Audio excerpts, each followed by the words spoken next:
الله وبركاته. بموجب جدول أعمال المؤتمر علينا بإسم الله أن نفتتح الجلسة الأولى.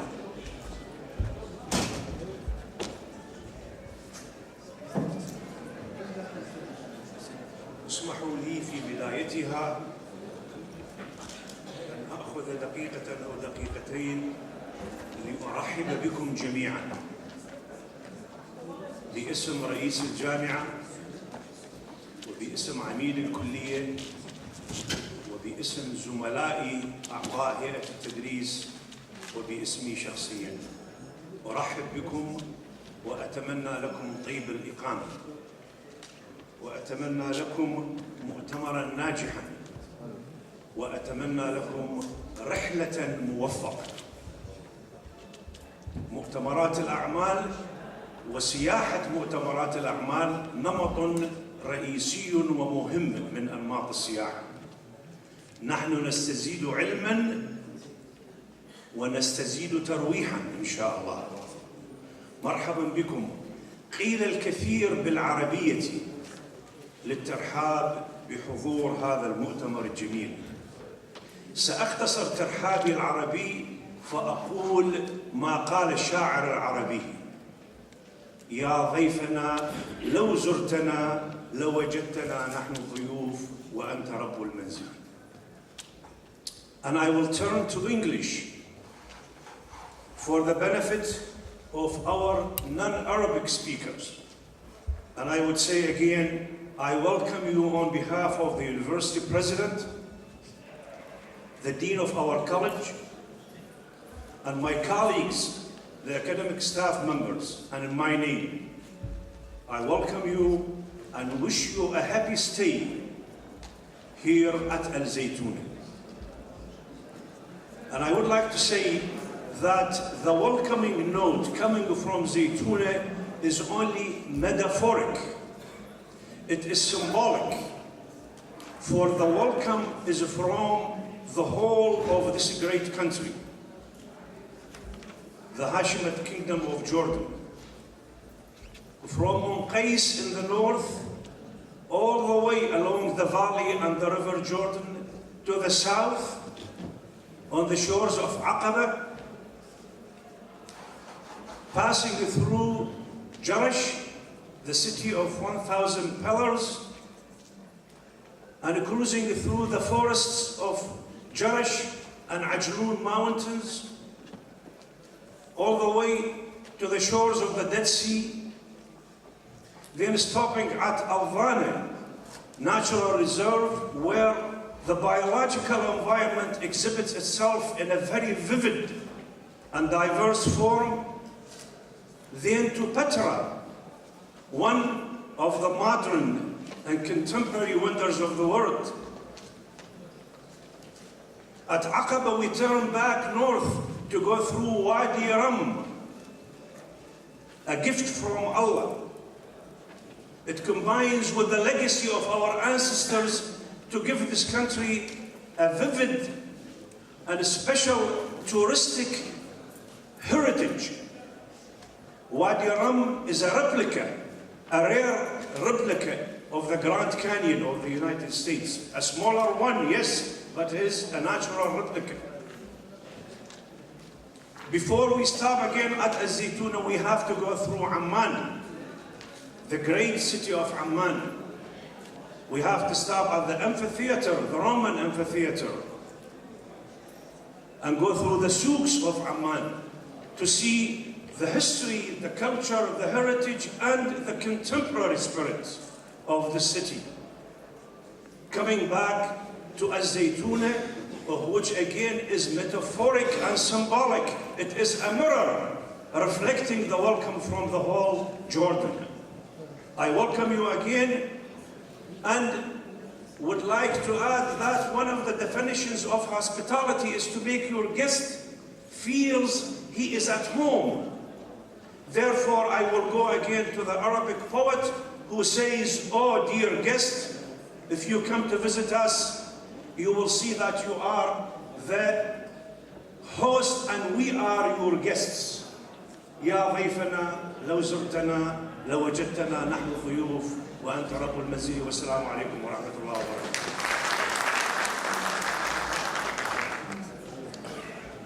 We will have 4 keynote speakers.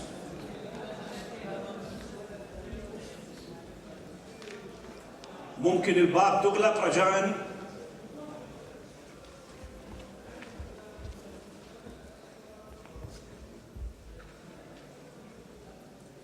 وأتمنى هاي الباك جراوند ميوزك كمان نقطعها، يعني ما في داعي لهاي الموسيقى نهائياً.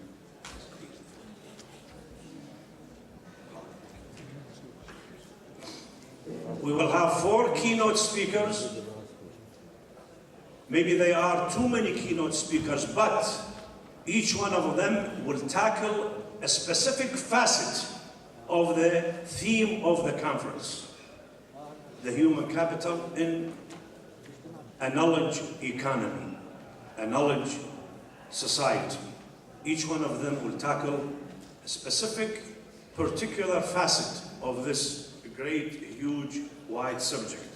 The first will be the Professor Allam Ahmed. His specialty is managing human capital for a sustainable, knowledge-based economy in the Arab countries. If any mistake comes out, it's due to the handwriting of those responsible, please, okay? He is the director of the Middle Eastern Knowledge Economy Institute at the University of Brighton in the UK. He is the president of the World Association for Sustainable Development. He is now currently the senior lecturer, School of Business, University of Sussex in the UK. Would you please?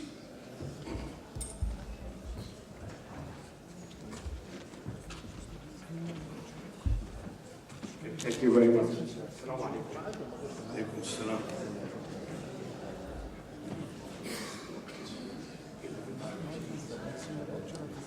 We will, if I may, please, I will give a maximum of 20 minutes to each one of the 4 keynote speakers. A maximum. I would like to see him finished within 15 minutes, but due to time limitations, please, 15 to 20 minutes, but the 20 minutes is really the maximum. Afterward, we will arrange the time for the rest of the speakers. Assalamu alaikum. I can speak in Arabic, but that's not as good as Professor Yusuf. I wish I can speak as good Arabic. I really admire all the Arabic I listened to this morning. I'm going to speak in English, but first of all, let me express my deepest gratitude. I'm very grateful. I'm very honored to be here. It's a pleasure for me. I have always wanted to be in Jordan for many, many years, and not just for the hospitality which I have seen now, but for me, Jordan is a country always tried to heal the Arab countries, all the meetings, all the mediations. So every day I watch the news about Jordan trying to help, trying to do this, trying to do for Palestinians, trying to heal. And I do admire you, Jordanians, not because you are Jordanians, but because you are, I call them a very genuine Arab. You can see them, they really want to make the Arab countries come together, help each other.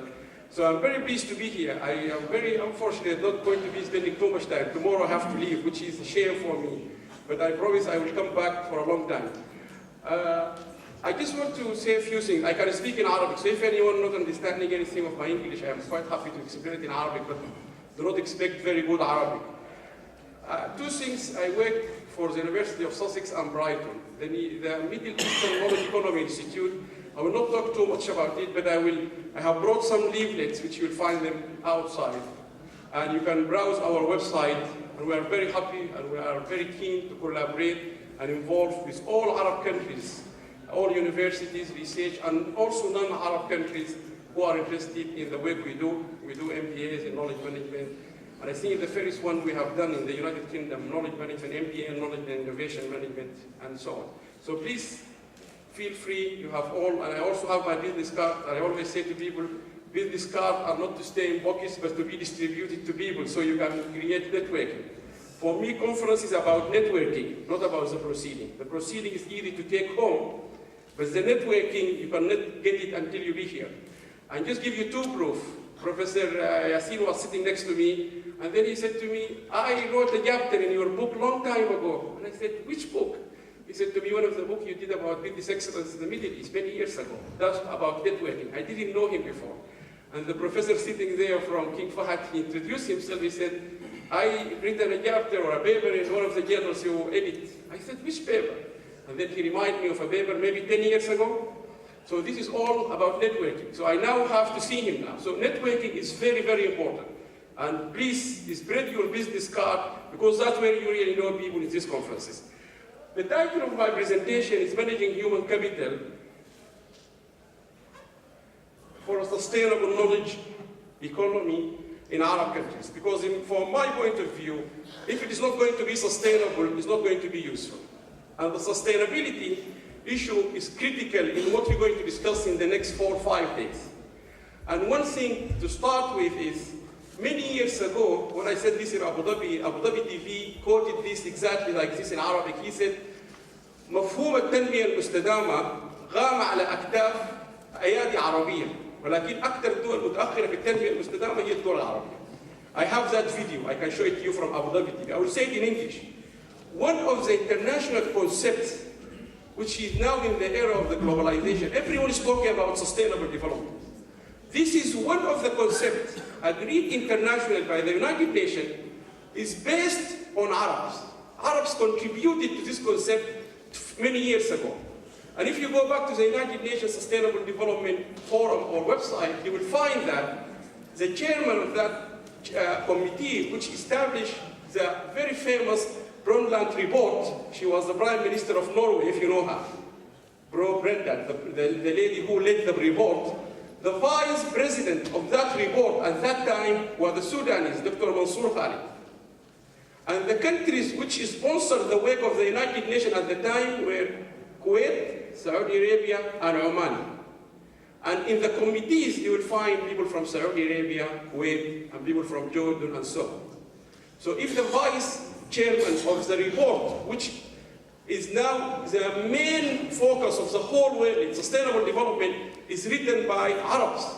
So we Arabs have no excuse not to be leading in sustainable development, because we cannot blame America for not telling us how to build a sustainable economy in our countries, because we have done it ourselves many years ago.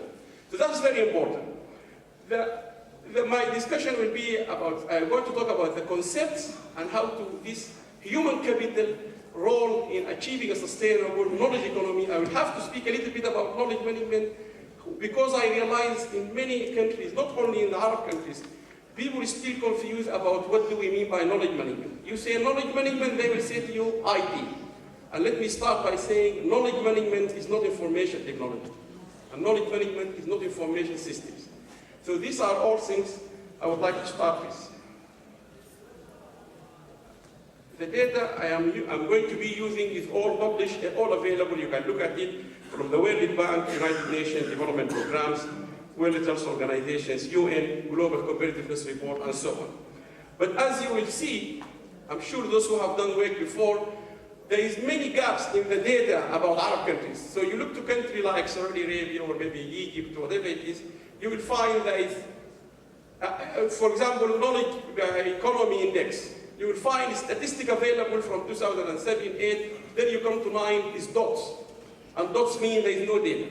So this is a call for urgency. We have to make sure our data is complete so we can make good research. All the research we're going to see today or in the next 3 or 4 days is based on this data, which is having lots of missing data. The other thing I want to talk about, how the world sees the Arab countries. This is not my point of view, but this is a point of view from somebody who worked 18 years in the BBC Arabic. He's the deputy director of the Arabic section of the BBC. He spent 10 years, he spent 8 years in France. He came to us at Sussex at this year in January, and he said, this is not a literature review, this is not a scientific research I'm going to share with you guys. This is how in the newsroom the world sees the Middle East or the Arab countries. So as you can see, we are considered by the international arena as the most part of the world. You are the most important part of the whole world. Believe it or not, you have to believe it. You are the most important part of the whole world. Secondly, we are rarely out of the news. Go to BBC, France, Germany, US. We are rarely out of the news.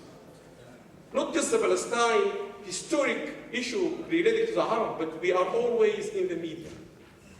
Now, the second thing also, when you do research or you want to discuss anything to do with the Arab countries, there is three things always associated to us, not like other parts of the world. When we talk about Europe, the religious issue is not really dominant. But when we talk about Arab countries in the media, there is always the issue to do with Islam, because our culture, our heritage, our philosophy, our business handling is all based on Islamic values and so on and so on.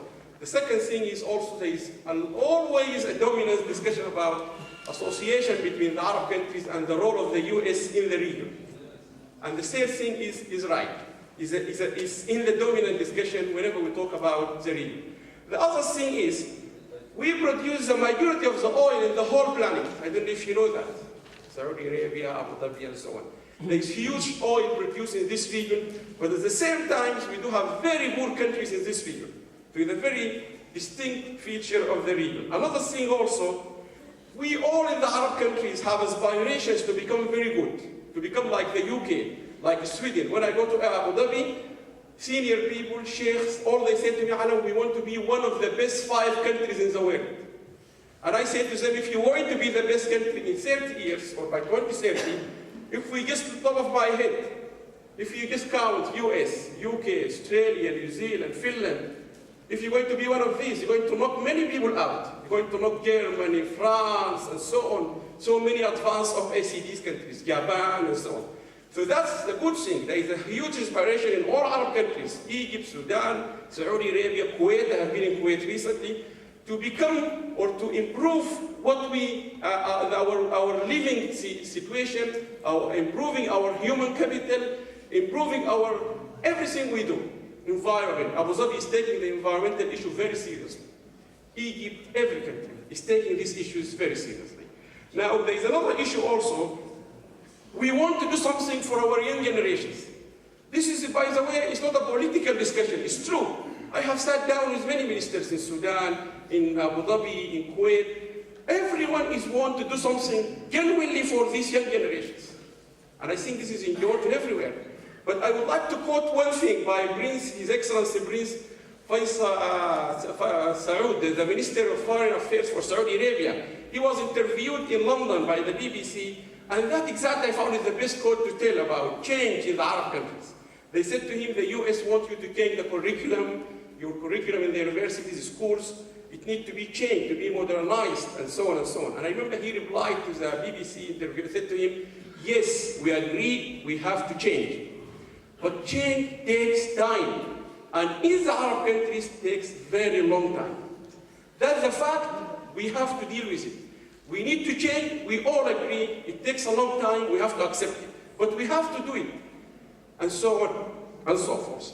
I mean, I'm all, you understand what is going on in the Arab Spring. I'm not going to talk too much. I'm glad the Vice Chancellor talked about the Arab Spring earlier, about it's a nice part of the year, it's a Rabi'. In Arabic they call it Eid al-Hub ولا ايش ما بعرف. But unfortunately our Arab Spring is not Eid al-Hub, Eid al-Karahiyya للأسف. فللأسف in Arabic terms our Rabi', even our Rabi' is not that love Rabi', is another Rabi'. But this is what happened in Arab countries. I don't want to take the discussion out on perspective, but there is lots of huge things going in the Arab countries. I think eventually will turn into positive outcome. You are discussing very critical topic today, very timely. And I was very disappointed when I didn't see anyone from Sudan. Not because I am biased to Sudan, no. But I said, where is the Sudanese people coming in this? I saw now all Arab countries. But this advert created lots of discussion over the last 3 months in Facebook, Twitter, huge embarrassment to the government and the Minister of Human Resources. She had to apologize. She was almost crying. Can you read it, those who read Arab?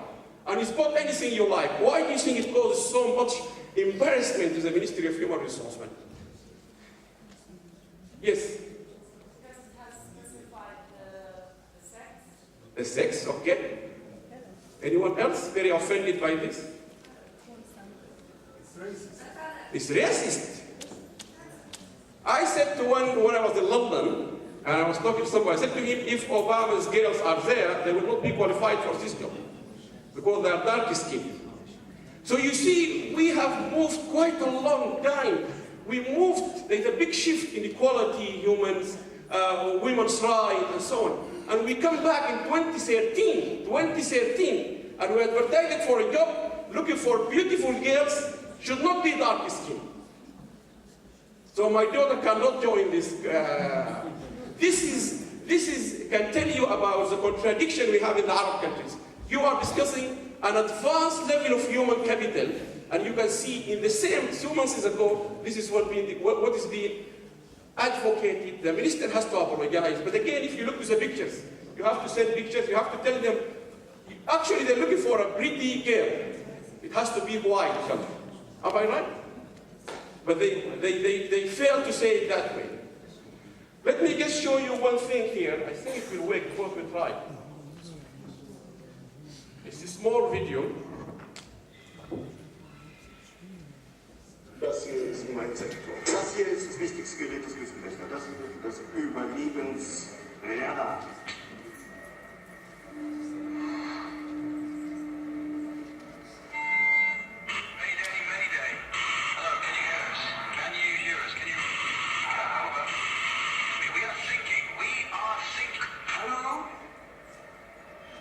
This is the German Coast Guard. We're thinking. What are you thinking about? Now, I just want to start with, this is just something to tell you how important small, this is thinking and thinking, somebody supposed to be saving lives. So when somebody crying for him, we are thinking, the first word should come to his mind, somebody needs rescue. So it's quite important to create or to produce knowledge workers. Now, this is the summary of what I have seen in the Arab countries in the last 3 years when you talk to them about knowledge and see what they say. Number one, alam, this knowledge management stuff, they call it, this is, هذه knowledge, المعرفة is good alam. But what about my day job? People can't see how knowledge can really be embedded in their daily jobs. They used to come to work, they do this, they go home. When you talk to them about knowledge, okay, fine, but how is it going to, what is about my job? Secondly, I am not sure I want everyone to know what I do. We talk to people in Abu Dhabi, Saudi Arabia, Kuwait, Sudan. We want you to share information, to share knowledge. Somebody said to you, why do I share it with them? And then we have another question, how do I know who knows what in the organization? I am an accountant, I am a professor of this, or I am this. How do I know who else know what in this organization? Another question, what about the security? If I share my information, I might, it is not secure. And then it is not quality information, it is not worth the efforts. This is something that took us a long time in Abu Dhabi. They said to you, Alam, they only believe knowledge is from Alam because he is coming from the UK. They don't believe they have indigenous knowledge much better than my knowledge. And I always believe the Jordanian, they know Jordan better than the Alam. No question. No one will produce coffee better than the Brazilian. No way. Well, they know how to do it for many years. So that the indigenous knowledge is critical here. We have another question. Our system aren't capable of this stuff. Oh, Alam, you're talking about too much technical stuff, you're bringing new ideas. Oh, our system is very weak. And so on and so on. The best stuff is kept in people's hard drives. They say to you, Alam, okay, if we're going to share information, the good stuff they have, they will not share it with me. They will keep it in their own personal folders. They will not give it to me. And so on and so forth. We have another question. Would it be an expert if I share what I know? If I tell other people what I do, my expertise, I will no longer become an expert, I will no longer become important. And I have this discussion with my wife for many years. Because I give my slides, I have them in my website available. Any paper I publish is available free of charge.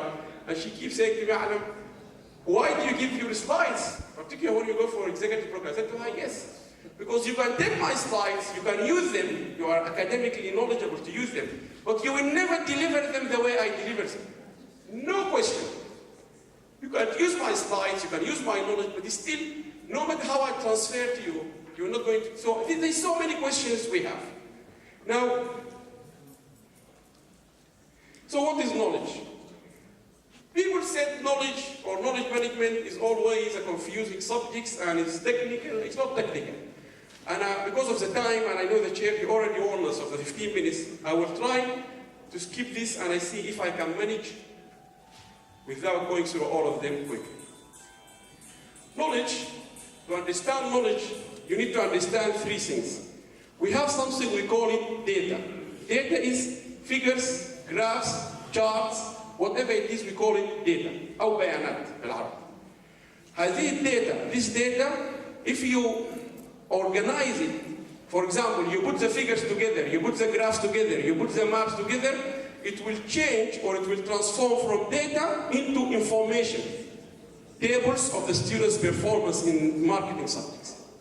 But if then this information is being transformed into a mechanism or a tool to make it readily available for decision makers to take decision at the right time, then it becomes knowledge. Give you example. The vice chancellor who was sitting here, he needs to take actions. And he takes action based on knowledge, not on information. So if I take you back to what I have shown you here, so data is no collection of symbols of facts lacking structure or relationship. If we organize them like the rain, then if these drops come together, they will become organized, what we call them information, and then based on this information, I think I'm running. Yes, one more. Okay, fine. Yeah, well, Okay. we have to. Okay, then I have to skip this one. Now, I got 1 minute, which is scary, but anyway, I will go this one. Now, the research general, in summary, they said 70% of the knowledge we have is actually in people's minds, in the employees' experience and knowledge and networking, and the rest is in the files. So it's quite important to manage our, I think I will have to skip this again, because I think you all agree knowledge management will help to reuse intellectual capital and so on. Now, the knowledge economy, I will also go quickly. The knowledge economy is based on 4 pillars. One of them is education, competitiveness, that's where the human capital comes, education, where the human capital comes, and innovation. Innovation can only happen in an environment if we allow transparency, freedom of information, and so on and so on. But I will just give you quick snapshots. Knowledge economy index, can you see how we are? The best country in the Arab countries is United Arab Emirates. And it's coming number 42 in the whole scope. If you look to countries like Saudi Arabia, they have moved very, very fast. 26 step up. While you find countries have moved backward in the knowledge economy index. And this is by the World Bank. So we are not doing very well. I will leave this in the end. Bahrain, for example, in the digital opportunity index, interestingly, an Arab country is the top country in the whole world. So we have done something good in terms of this one. The innovation index, Oman is doing well. It's led by Qatar, UAE. Innovation is not always, all new ideas doesn't always make them productive in the marketplace. Patents application, you can see the Arab countries almost blank. We don't have patents. That's a big shame on us. Scientific citation, no one referred to our work because we don't have much of production. We don't have much of sales. This is World Bank. People read Alam's work in the UK, but they don't read, there isn't any reference that's significant to Arab countries. Journals are becoming dominant. People talk about our science in Europe. We need to create our own scientific journals so we can have our own. And that's why I'm very appreciative to Saudi. 2-3 only journals internationally actually produced by Arab countries. One of them is this journal by the Saudi. And this is a journal we have done for Sudan called International Journal of Sudan Research. They all published in the UK. And this is the one we tried to do to close this gap. The journal is available. It's free of charge. We can talk about it later. Research and development. We don't spend that much on research and development, unfortunately. Again, you can see Education, universities number is increasing, which is a positive thing. Saudi Arabia is doing very well in this. Tunisia is also doing well. Roadmap. Number one, make sure you know what you have. Because if I ask any one of you in his or her own organization, do you know what you have in your organization as the knowledge assets? The answer is no. If anyone got an answer yes, I would be very happy to talk to him after the break. Now, this is an example of the fairest knowledge management system done in the Arab countries, and it's done in Abu Dhabi. And I think because I've been now on, I think I have to finish this quickly. And I think should be enough. أطلقت دائرة الشؤون البلدية بأبو ظبي نظام إدارة المعرفة الأول من نوعه والذي يعد مثالا على توظيف التكنولوجيا لغاية تحسين أداء الموظفين، وتم اختيار 90 موظفا من دائرة أطلقت دائرة الشؤون البلدية بأبو ظبي نظام إدارة المعرفة الأول من نوعه والذي يعد مثالا على توظيف التكنولوجيا لغاية تحسين أداء الموظفين، وتم اختيار 90 موظفا من دائرة أطلقت دائرة الشؤون البلدية بأبو ظبي نظام إدارة المعرفة.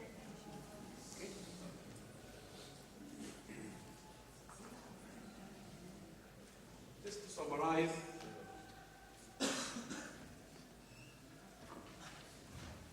so in Abu Dhabi, for example, there are 3 municipalities, Al-Ain, Western region, and Abu Dhabi itself, and there were 4,500 employees. We have tons of mails, emails, 100 plus functioning department, lots of forms, templates, not unified, tons of information sources. We have to bring all that together, and it works. And as far as I know, I don't speak on behalf of the government, but as far as I know, when I left them last year, I'm still going to them. They are happy, they are welcoming any visitors. We had people from Bahrain, Kuwait, and so on. If you want to see it, you can just email them, they will let you come and see it live. And just finally, to try to do what we want to do here, we need communication, it's critical to break through. We need infrastructure. Infrastructures can be anything. We talk about Wi-Fi, broadband, knowledge, education to these workers. And we also need to consider change management, the thing we talked about, change management. And we also in change management, we need to make sure that we know what we have communicated and we know what we have not communicated. And when and why is very important. And this is my recommendation, I think, just to finish with, adequate human skills and training programs to empower local workers are critical, and what you are doing here is great. And also creating an enabling environment for technological learning, building ICT capacity is critical. Do you know the average Arab university, broadband, the average Arab university, broadband, is like 50% of what we have in the Western countries in our houses. So imagine what you enjoy as a broadband in an average Arab university, equivalent to what an individual in his flat in London enjoys. Individual flat in Europe compared to an average university in Arab countries. Just have a compare about this. And then do not require exotic sources for capital. Arab countries need to strengthen their science and technology and do not remain essential or a producer of primary goods. Regional scientific cooperation, and that's what I think you should start by this conference. People from Bulgaria, Tunisia, start to work together, because this is where you can really improve quickly, and that's what the Europeans are very good in doing. They are working together, they learn from each other. If Algeria is doing something good, we don't need to do it here in Jordan. Let's learn from them. If Saudi Arabia is doing something in heart or in clinical surgery of heart disease, let's learn from them. And so on. If Abu Dhabi is doing something in energy, Masdar, just learn from them. Abu Dhabi is doing something very good in GIS. One of the best in Arab countries is Al-Ain municipality. And so on. So I think I will finish here.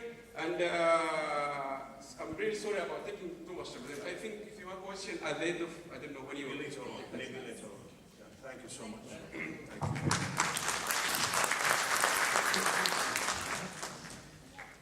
Chairing a discussion session at a scientific conference could be really a very tough job. It's a hard exercise in time management. Time is a limiting factor, constraining factor. So please, bear with us and stay within the time limit. Otherwise, our next speaker, I think his name is more than enough to be introduced. Professor Zainab, Arfin Ahmed.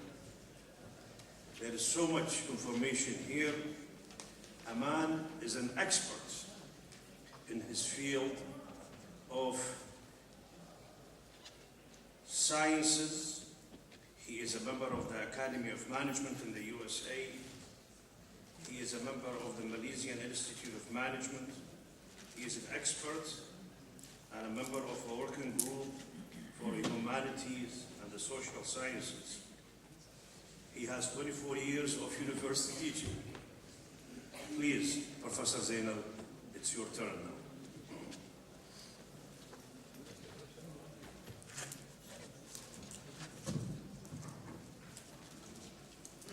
And please again, the time, please bear with me. Thank you.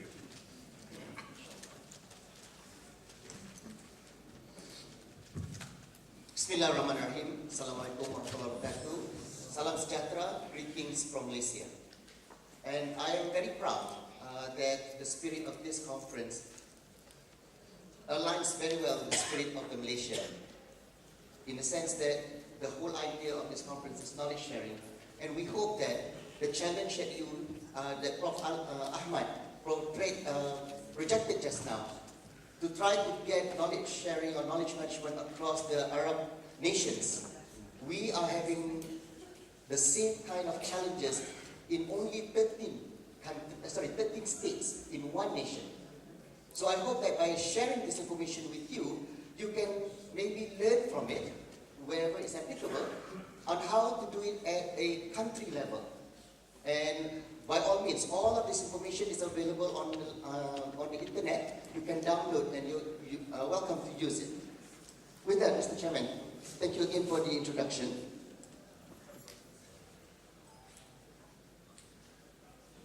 In this CD that is provided to you, the full paper is provided, but I want to highlight some of the key points that I would like to share with you about human capital in Malaysia. And let me just summarize what you will find in my paper. The focus of the paper is to highlight the experiences and capacity building, human capital development in order to make Malaysia a developed nation by 2020. Now, Prof. Ahmad suggested that a country needs to have a vision on where it's going with human capital. Malaysia set its vision at 2020. Besides the government transformational initiatives, I will discuss how innovation and human capital are driving the K economy and the challenges of tripartite, GIA of government, industry, academia, in pushing for innovation-led high-income economy and social well-being. The role of the Malaysian universities in capacity building and human capital development through R&D and innovation will also be discussed, and this all will be discussed in the context of economic development and cultural excellence. So that gives you an overview of my topic for this 15 minutes. This is the little snapshot of my background as mentioned by Prof just now. And in the paper, you will see that I will take you on the journey of what Malaysia went through from P economy or production economy to K economy, innovation and human capital development in Malaysia, developing innovative human capital and human capital development in Malaysia as it stands now. And I will offer you the challenges that we are facing in terms of the tripartite innovation initiatives and our role as academicians and the universities in capacity building and human capital. Lastly, I will leave you with 7 lessons learned in this process, and hopefully this will be useful in your respective countries. The evolution for human capital, as observed in this chart here, we attained our independence in 1957, and we were very much production economy. We were driven by production, and this went into the 1980s to the mid-90s, where we became more resource-led economy, yet still very production-based. However, in late 1990s to 2020, and now we target ourselves to 2057, we have made a transition from production to human capital, or production to K economy, knowledge economy. And you can see, and later I will show you what are some of the governmental initiatives that had to be put in place. So, starting from the 70s, we started with the basic input factors, such as land and labor, and then developed our infrastructure, and also in terms of collateralized risk, free capital. We had incentives to grab the developed country to bring their businesses, factories to Malaysia, starting 1972. And then we moved towards knowledge-based critical success factors, technology and market. And what we focus on in terms of human capital is that you must consider wealth creation, employment creation, and social well-being. You cannot have human capital development without these three things in your consideration. And later I will talk to you about our national mission. Now, K economy in Malaysia was defined in 1999 by our National Bank as the generation and exploitation to create value in the economy. So on that premise, we earmarked all our initiatives towards the understanding that knowledge is the driver of growth, and K economy encompasses both qualitative and quantitative changes. And this is very important. I heard just now we talked about Arab Spring. In Malaysia, we don't call it spring, but we call it transformation. And the idea is, how do you transform a nation? You start by one individual at a time. And you start from the Prime Minister. Yeah? All of you know Tun Mahathir. Yeah? He was one of the bravest person to actually put this into practice. Then, we also need to focus on exploitation of intellectual capital, information advantage, learning culture, and agile organizations. Ladies and gentlemen, I touched down on the land of Jordan on Saturday, and immediately I was taken to Irbil to visit my religious heritage, to understand what the Sahabat went through, to see what they went through in terms of expanding our Shi'an. Prof. Ahmad, you talked about Islam as the propagator of human capital development. We have that evidence in Jordan. And I saw that, and I was almost crying, thinking that all these things that we're talking about is not modern. It has been put in place many, many years ago by our forefathers. Yesterday, I had the distinct pleasure of cleansing myself in the Dead Sea. You might say, wow, you went and swim in the Dead Sea? We Jordanians don't do that. Yeah? But, as I was going down the hill to the Dead Sea, I saw another evidence of intellectual capital, and I'm not sure whether the Jordanian government is banking on that. Never in my wildest dream to see bananas in the desert. How do you do it? How do you create fertile land? Maybe the land is already fertile, but it cannot be happening by itself, isn't it? There has been some human capital evidence that created this environment. Now, Professor Hussein and Professor Mahmoud, and I thank you for making this networking for me. When they were talking about Jordan, I cannot imagine. But they were saying that you get fresh fruits, you get all of these fresh vegetables in Jordan. As a person who's never been to Jordan, my vision of Jordan is that, wow, how can a country that is surrounded by desert have that kind of resources? Again, human capital. Yeah? So, I apologize for digressing, but I need to link this back to what we're going through today. And the third aspect of the K economy is that firms in the K economy focus on investment, tangibles, yeah? Such as human capital, R&D capacity, customers, database, brand name, and reputation.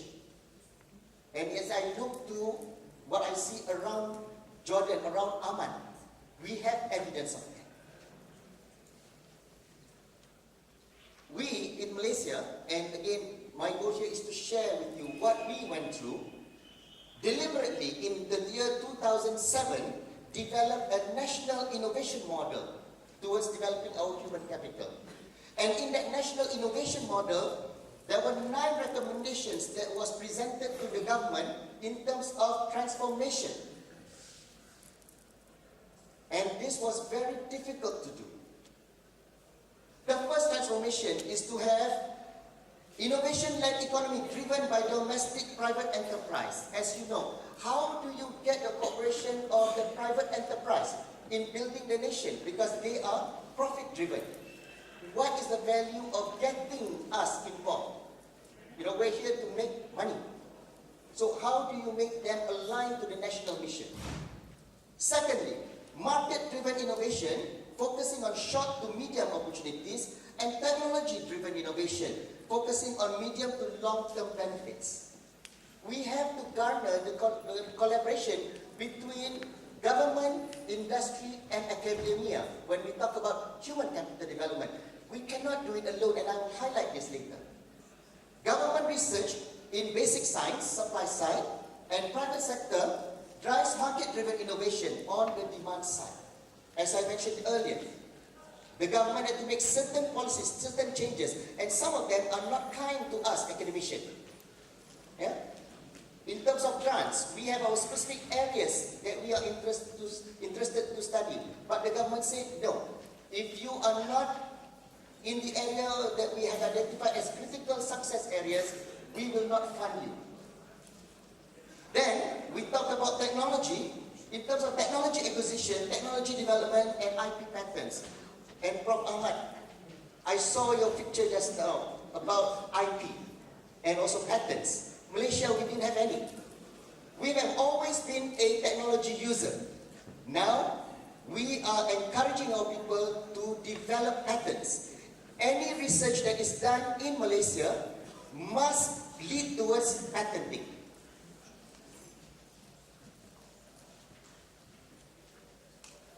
Next, let me show you what happened to us when we moved from production economy to knowledge economy.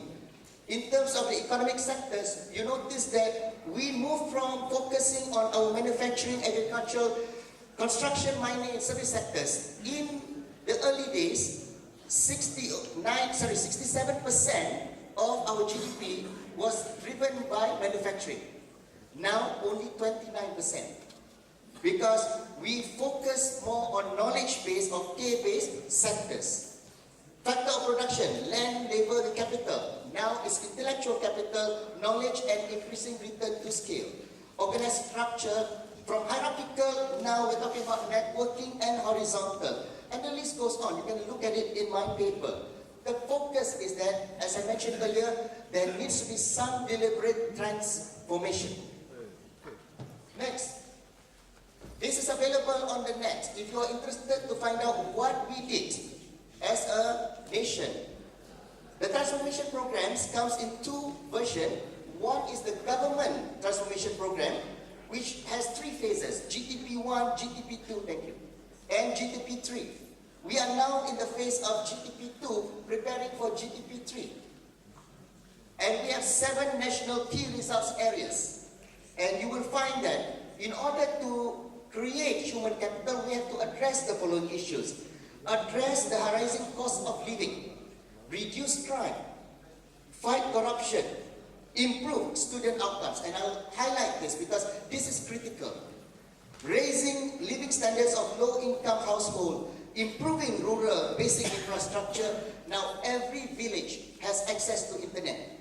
And improving urban public transport. And I think one of my sahabat will be sharing with you what we're doing on that issue. The government transformation program dovetails or is done in collaboration with the economic transformation program. We identified 12 national key economic areas in Malaysia. The Greater Kuala Lumpur Klang Valley, as you can see, majority of the manufacturing industries all started there. Now we're focusing more towards service. Oil, gas and energy, financial sector services, wholesale and retail, palm oil and rubber. We used to be one of the world's biggest producer of palm oil and rubber. and the list goes on. But please, may I highlight to you what has happened. Now, our focus is on tourism. We are still banking on what we're doing in electrical and electronics. In 1972, 7 samurai, the big companies, Dell, HP, came to Malaysia to set up their factories because labor was cheap in Malaysia.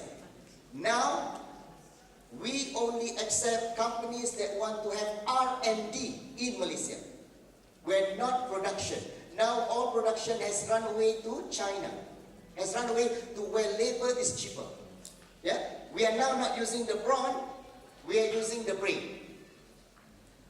We are focusing on communication content and infrastructure, education, agriculture, and healthcare. We even have health tourism. Yeah? So we need to be creative in terms of how to utilize ICT or how to utilize knowledge in terms of developing our industries. Please allow me to share with you some of the reforms that we went through. In terms of the economic transformation program, some of the reforms was competition, standards, and liberalization. In order for Malaysian products to get into the European